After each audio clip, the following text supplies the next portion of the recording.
So guys, magpapalit ngayon tayo ng bearing. So ito yung pinaka-ayoko sa lahat ng gawain sa motor.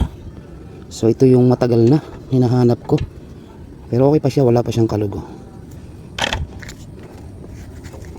Mapasin nyo mga guys. So hari lang dito nga sukat yun. Yan oh.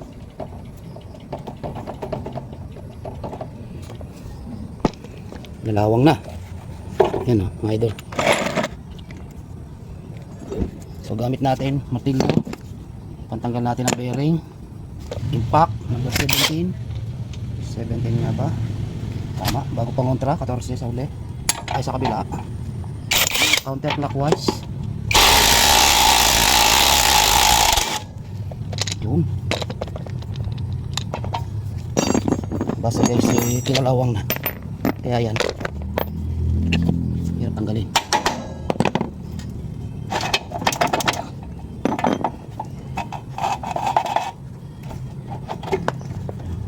Natin ang gulong, is natin,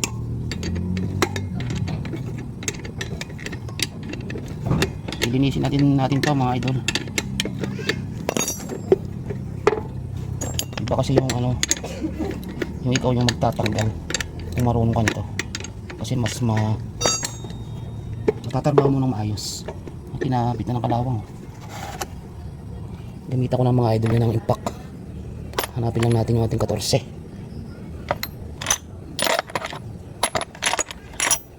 Wala pa yata yung 14. Saan yun? Wala tayo isang tools. Ito pala.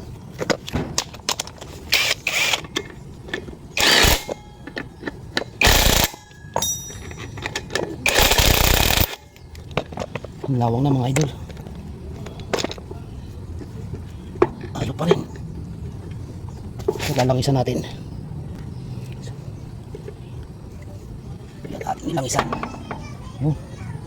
Tanggal na natin ang dumi mga idol.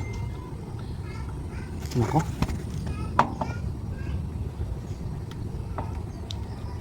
So bali ito mga idol ay tatlong bearing. Ating tatanggalin lang mga idol.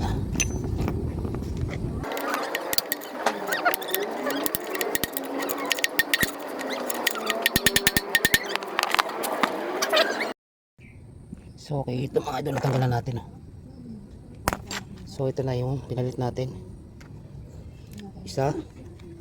Mas matibay kasi mga idol kung tatlo. So bali ito mga idol ay tatlo. Dalawa yan. Ito pala na ipakita sa inyo. Naikabit ko na rin yung ating stock na bearing dito. So yung pinagpalitan. Tapos lilinisin lang natin to. So degreaser ang ating lilinis dyan. So ito na mga lods, lilinisin natin ang degreaser oh. Bago babrasin na rin natin to.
Okay mga lodi, ito nalinis na natin. Yan oh. Hindi na katulad nung talagang pag sa itim, yun. Kasi yan. So paliwanag ko lang, kung kayo magtatatlong bearing, dito sa side na ito dalawa. Yan. Dalawang ganyan. So yung stock na yan mga lods, tatanggalin na yung spacer niyan. Yung spacer nito. So yung pinagbasagan ng bearing na katulad nito, kukuhanin nyo to. Saktong sakto lang yan, wala na kayong tatabasin dyan. So yung kalawangin niya kanina, sinander natin ng konti.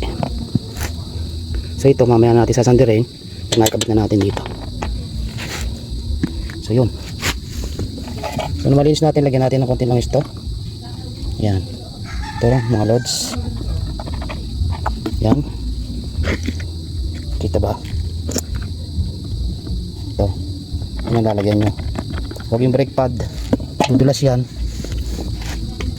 So tapos yung kanyang ehe. Linisin natin na konti mga lodi.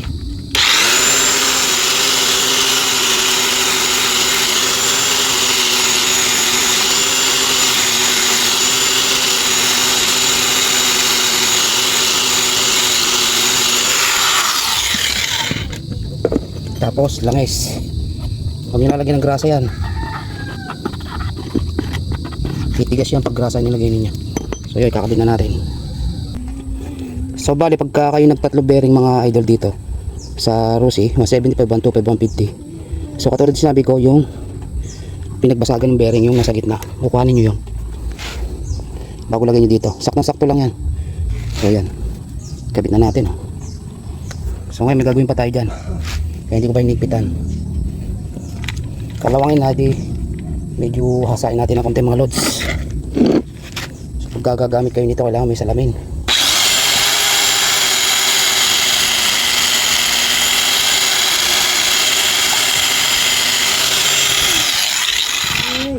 Tapos pihit natin.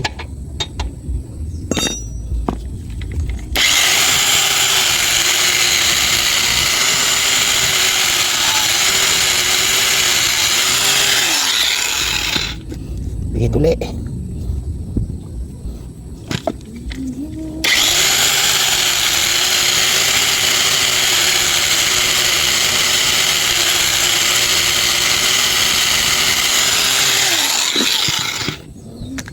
So yan, di ba? Nanariwa na yung ating tornilyo bago higpit.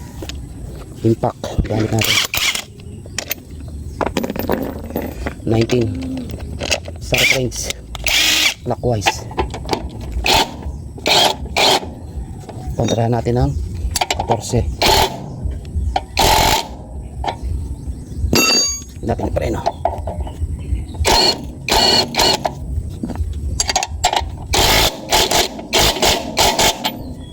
Okay na mga lods, alis natin yung preno.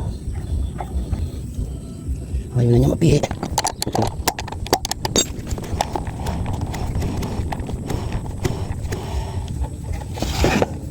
So yun lang, okay na mga idol.